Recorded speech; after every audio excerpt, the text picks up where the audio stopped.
What's up guys? It's time for another adventure. So nandito tayo ngayon sa SLEX with Moto Testo Adventure Team.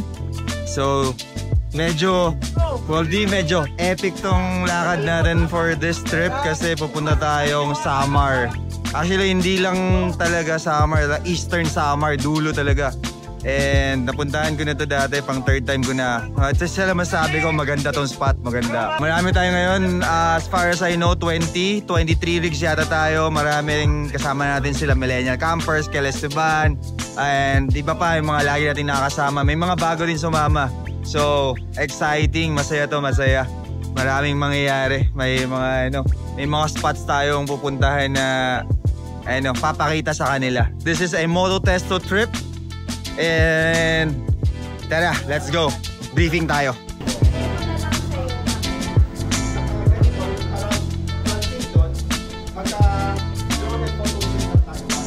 All of this we ask you in the name of Jesus we pray. Amen. Yung fuel card meron na kayo. Dami na. Ito. Laki pa.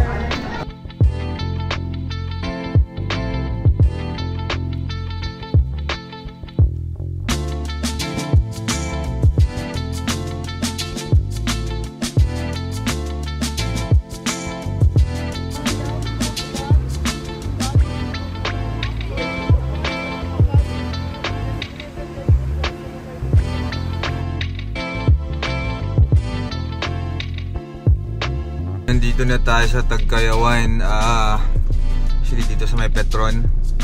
Midlip muna kami ng halos ng oras. So hinati kasi namin yung 20 plus rigs into 3 groups. So nagkita-kita kami dito, yung iba umalis na. Tara, biyahe na ulit. Biyahe na ulit do. Ayan, biyahe na ulit siya rin. Let's go. Grabe talaga yung daan pupunta dito sa Bicol guys. Daming lubak, daming truck, daming ginagawang daan. Iiwas-iwas ka talaga. Daming bagay din talaga yung gulong and suspension. So far nagpe-perform yung Nitto tires natin, yung Koni suspension natin. Okay. Pero hindi biro yung lubak, grabe. Tignan natin sa Samar naman kung alin mas malala dito o Samar. Let's go. Guys, nandito na tayo sa Sipokot. Magpapagas lang tayo. Ano masabi mo sa daan dito sa Bicol? Ayos, parang Tudamon. Lubak.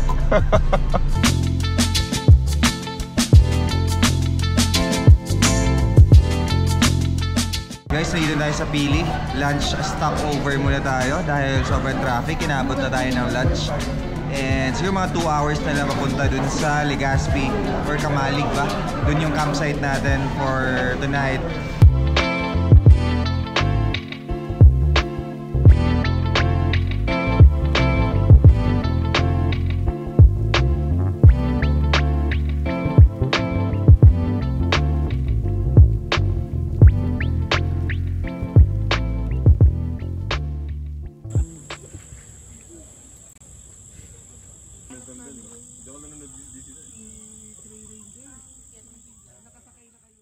So guys, nandito na tayo sa Kamalig Albay sa Kitwinan Ranch. And dumating tayo dito ng mga 3 PM. And ngayon it's already 1 AM. And we are about to leave. Punta na tayo ng Matnog, Sorsogon para tumawid to Allen, Samar. So talagang dumaan lang tayo dito para magpahinga, camp saglit. And enjoy yung view ng Mayon kahit di masyado nagpakita. Well, saglit lang siya nagpakita kagabi. Pero at least nakita natin, no. Ang ganda nung spot dito sa Kitwinan Ranch. Parang perfect view of Mayon for camping. Naka-ready na yung mga team. Ayan, nag-radio na sila. So, tara, punta na tayo ng Matnog, Sorsogon. Tawid na tayo ng Allen, Samar.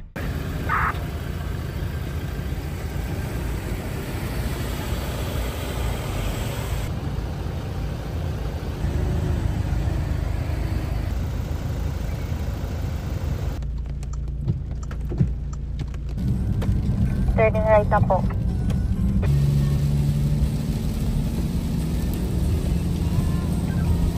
Janet?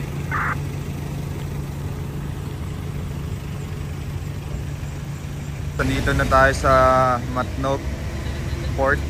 Kinukuha nila yung copy ng driver's license tsaka ORCR. Ayan si Brian, nagkasikaso.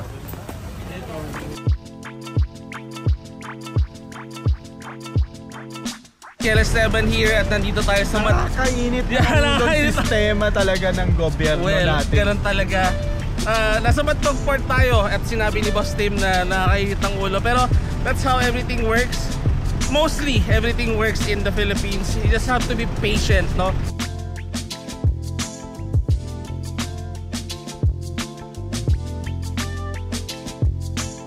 Siyempre pagtawid dagat, fast cut.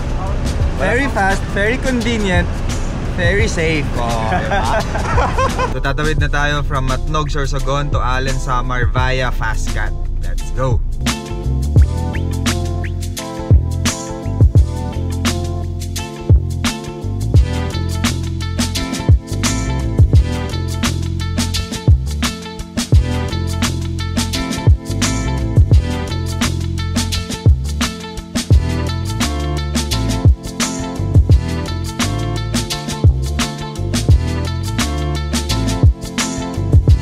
Tayo sa Samar. Ayan yung mga rigs. Biyahe pa tayo ng mga 3 to 4 hours going to our spot for today. Dito na tayo sa Dapdap Port sa Allen Samar. Gusto lang natin mag-thank you sa Fast Cut kasi kahit medyo nagka-problema dun sa Matnog Port, and kasi may mga may mga backlog kasi parang may mga na-cancel trips ata, parang ganun. So nagawa ng paraan and sobrang nice of Fast Cut na parang ginawa nila ng paraan. Parang nangyari, pina-charter yung buong vessel sa grupo natin with Moto Testo. So walang ibang sakay, tayo lang yung 23 rigs and yung mga tao na kasama. Pero again, yung buong biyahe walang iba kundi tayo lang para lang matawid tayo. Kasi kung hindi nila ginawa yun, ang mangyari is I think mamayang gabi o baka bukas pa kami makabiyahe. Sobrang hands down kami sa Fast Cut sa suporta nyo sa mga adventures ng Moto Testo and of course sa Lost Boys, ganyan. Thank you so much Fast Cut. And kung napapanood nyo na yung mga videos namin, Fast Cut ang lagi namin ginagamit pag tawid dagat adventures or inter-island adventures.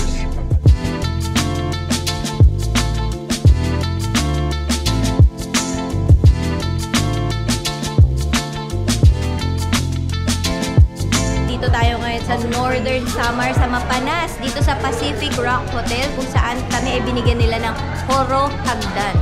Sana tama ba yung pagkasabi ko, pero local delicacy daw nila to. After namin mag-breakfast, we are going to ride the car again and then maybe for about 6 hours before we get to our big beach campsite sa may Giwan naman, sa may Eastern Samar naman tayo today. So, yay! Excited!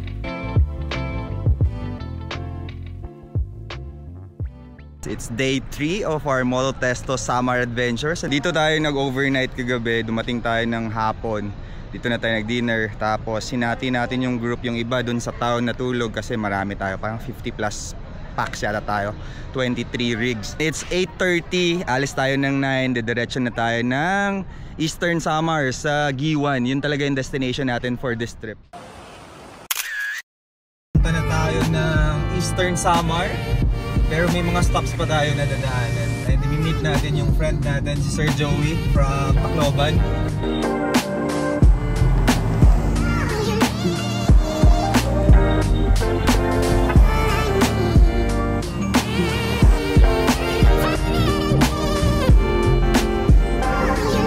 Ito na si Sir Joey, yung kaibigan natin from Tacloban. Welcome back! Kamusta?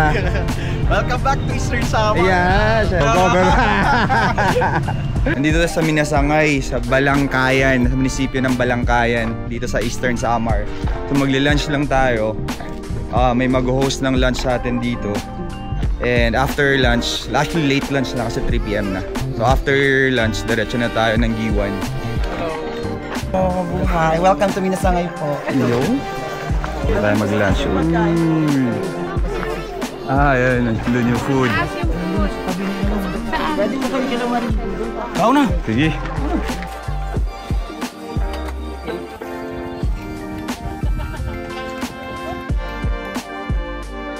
Nasa Minasangay Eco Park tayo. Very special ito sa heart ni Sir Joey. Dahil dito siya lumaki. Nung bata siya, dyan siya tumatalon yung bato na yan. Oh! Pag hinahanap siya ng parents niya, nandito pala siya. Remake, talon ulit! Minasangay nila. It's Ayun, natural. no? Yeah, meron silang mga jumping boards. Yan, oh. So, that's the Pacific Ocean doon. So, maganda kasi parang natural pool, hindi nandun kasi yung waves sa side. So, enjoy yung mga nagsuswimming dito. So, with the natural trees, yung shaded. So, maganda yung lugar. So, ayun guys, solved naman. Busog na. Exactly Thank you sa LGU ng Balangkayan Municipality and kay Mayor Ong Tado. Tama ba?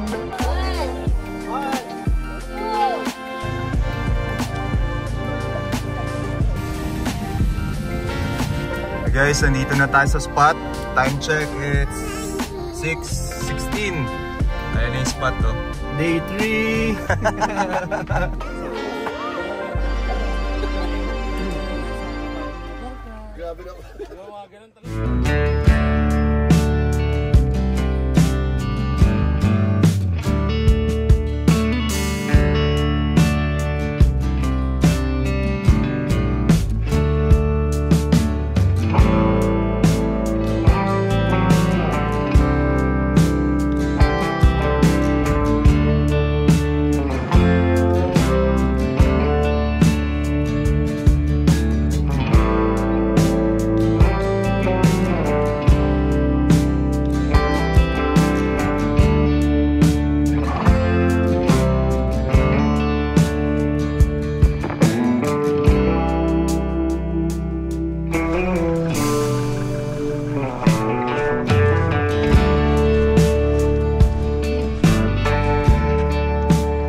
Morning guys, nandito tayo sa Giwan Eastern Samar.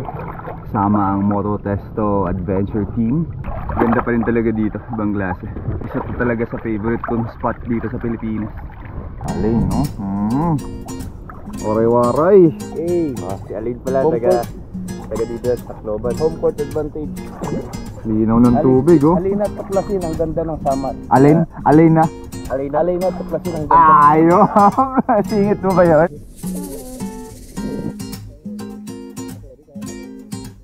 Morning! Hello! Morning, good morning! So guys, eto, hindi to river.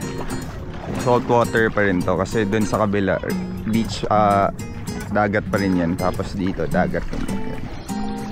See? Sir Bob!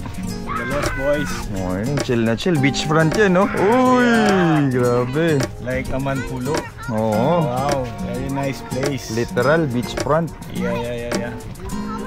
Hi! Hi, good morning. Morning! What's for lunch na ba yan? Or, Sinangag, bro. Sinangag. Brunch.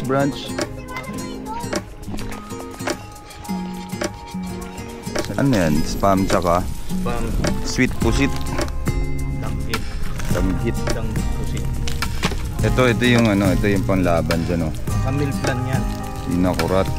Breakfast by the beach? Live cooking din dito. Dito niluluto sa beach ang pagkain. Grabe. Coffee.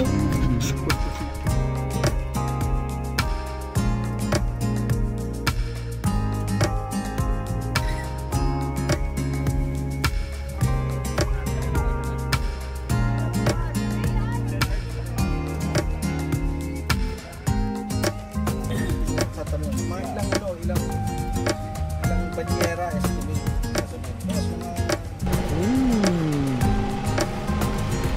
Lunchtime. Nagluluto na naman si Chef Alain. We're upgrading a beef dish. Corn beef with a twist. With a twist. Gagawin niya daw kaldereta guys eh. Gagawin niya kaldereta. Tayo natin yan. Kalderetang corn beef daw. And Sir Lurk. Pakitawag ang mga kasama natin. May lechon daw dun, no? Yun nga eh. So guys, cancel yung yung cooking show natin kasi si Mr. Joey nagpalit yun. Maraming salamat kay Sir Joey. Kakain na lechon. Cancel na to, cancel. Negative. Kung beef lechon tayo. Ano to, may may rasyon? As usual. Mga hindi na nagluto. Makikihingi na lang. Thank you kay Sir Joey. So Hoton sabi 8:30 daw. Para masuot talaga pag overland, no? Kailangan cowboy. Kailangan walang arte. Strike. Maulan na pala. Strike anywhere.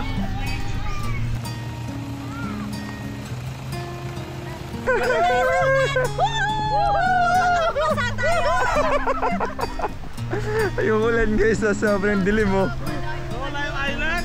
Pinakabahan ako. Peg.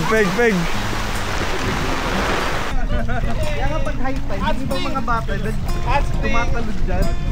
Ay lahat para Joey, bumalik na yung island. nadilim pag yung up. May sama ng loob. Sa convoy. Parang nagkaano. Sino natin dito? Nasa kaduluduluhan na kami ng the most eastern part of the Philippines. We're in Giwan, Eastern Samar. So actually yung beach na pinagkakampan namin, nasa corner na siya ng pinakadulo din. So nasa edge na kami. So mahirap tong puntahan pero napakaganda. Parang Boracay yung sand, yung tubig, yun lang nagbabago dahil sa tides. So dito mo makikita yung talagang malaking effect ng tides na nawawala talaga yung tubig, as in ubos yung tubig, mamaya babalik ulit siya. Private tong campsite na to, so hindi rin siya napupuntahan basta-basta. At ayun nga, nabigyan kami ng pribilehiyo na makapag-camp dito.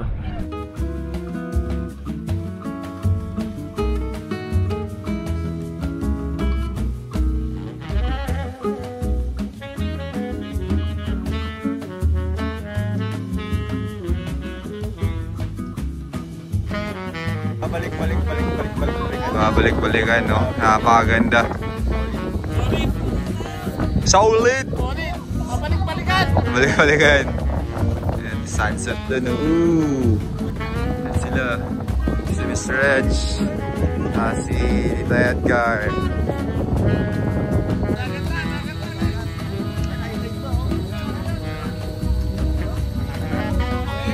Dinner time! Liempo by Alain. Liempo. Complete family, oh. Long table. Kel Esteban and Lenin. Alex and family. Brian ko.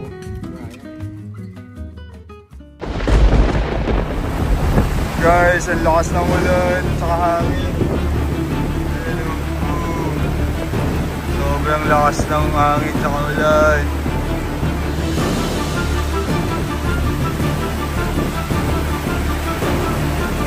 Tago na si Alain. Galit na galit. Pakap.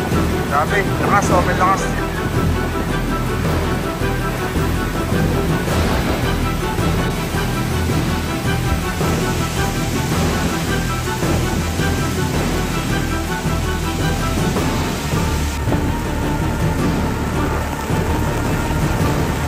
Grabe yung ulan, sobrang lakas.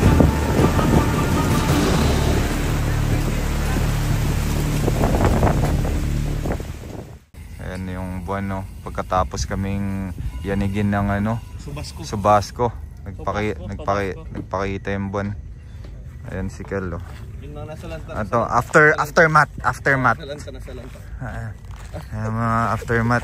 Hindi siya mapakali. Kasi grabe talaga yung nangyari.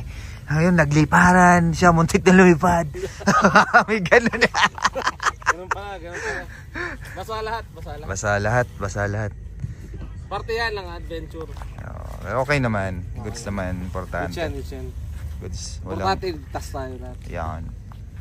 Grabe, mga 3 minutes lang yun, no? 5 minutes, no?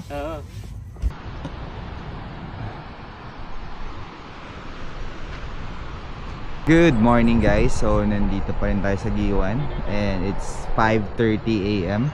Umalis na ako sa camp kasi paalis na tayo today, so nauna ako dito sa Kalikuan Surf Spot. So dito ako nag-sunrise. Ayan o, sunrise. Tapos dito ko na sila hintayin para maiba naman yung spot kasi itong buong 2 days nandun lang tayo sa camping spot dun sa kabila. So dito naman manood lang tayo ng sunset and enjoy lang muna natin yung umaga. Today pupunta tayo ng Sohoton Cave, so yun yung next destination natin bago tayo bumalik ng Allen, Samar. Share ko lang guys, nung una nag Philippine Loop kami with Moto Testo, tapos dumaan kami dito, sabi ko ang ganda ng lugar na to, so babalikan ko to. And true enough, after 4 months nun, binalikan ko to. Ngayon, pang third time, maganda pa rin talaga yung Giwan. Ibang klase pa rin talaga yung Giwan. So, I mean, sana, ito yung mga lugar na babalik-balikan mo eh. So, sana mabalikan pa ulit natin to next time na mas mahaba, ganyan, para mas ma-enjoy pa rin natin. Kasi iba yung beauty ng Giwan, napakaganda. Ako para sa akin mas nag-enjoy ako dito.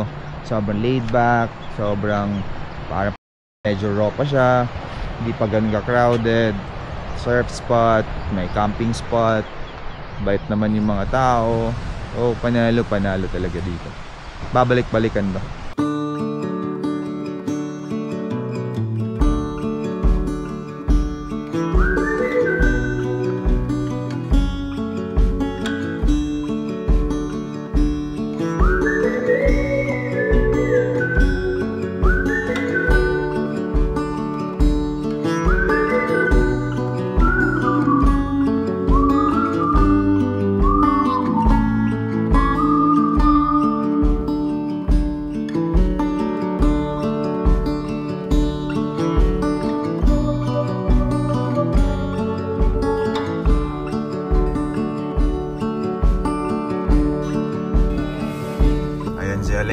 Pinara na yung van Patacloban, iiwan niya na daw ako. Uwi na siyang Tacloban. Ako na lang magbiyahe pa uwi. Ingat!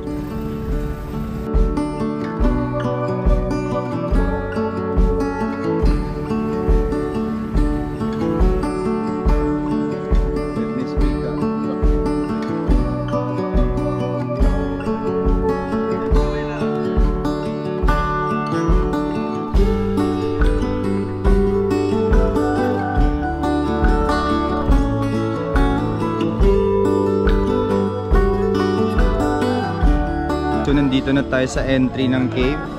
So since marami tayo, half of the group magki-caving, half magka-kayak, and then swap after.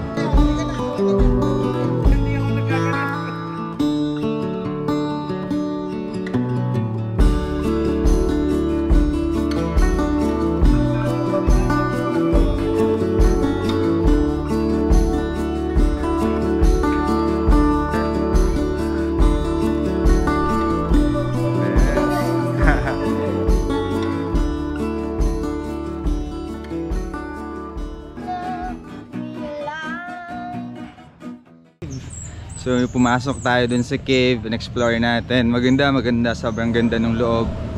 And yung iba, since marami, so nag-kayak.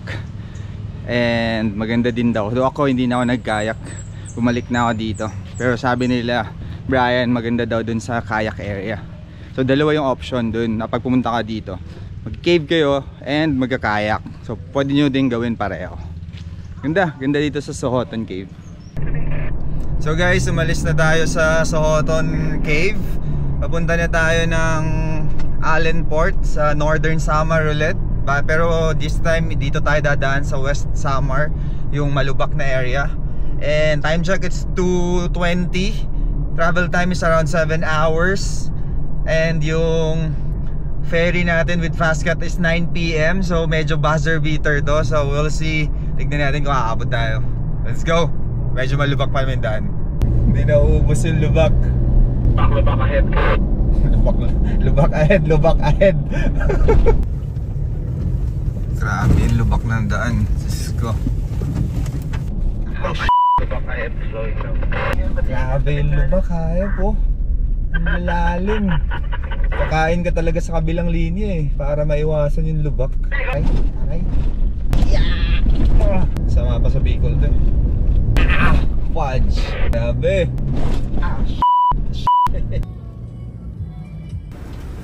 Hey! So guys, nandito na tayo sa Dap-Dap Port sa Allen, Samar. After time check, it's 8:20. Tikitang parking guys. Dito na tayo. Ayan, Dap-Dap Port, Allen, Samar. Tawid na tayo via Fastcat.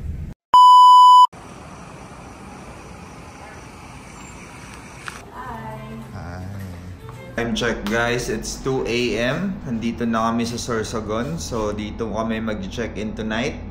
And bukas mabiyahe na kami to Manila. So medyo nakapagod yung biyahe. Kasi whole day tayong bumabiyahe today. Pero at least nakarating na tayo dito, makapagpahinga na tayo. Yeah! Back in Luzon! Good morning guys. So pauwi na ako ng Manila.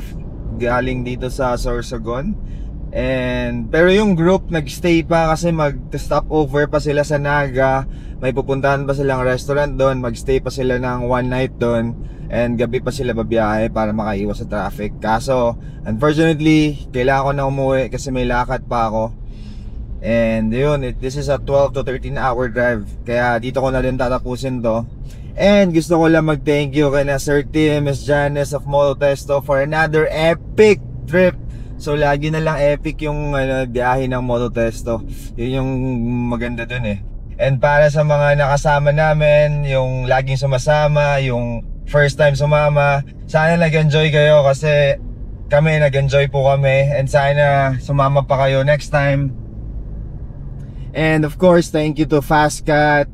Very smooth sailing na Roro ride namin from Matnog, Sorsogon to Dap-Dap Port of Allen, Samar, vice versa. Napaka smooth lang. So guys, pagka magro-Roro transfer kayo, huwag kayong matakot. Try nyo mag-explore, mag-adventure into other islands. So kasi may mga marami ng ways and madali na lang ngayon, like yung ginagawa ni Fastcat.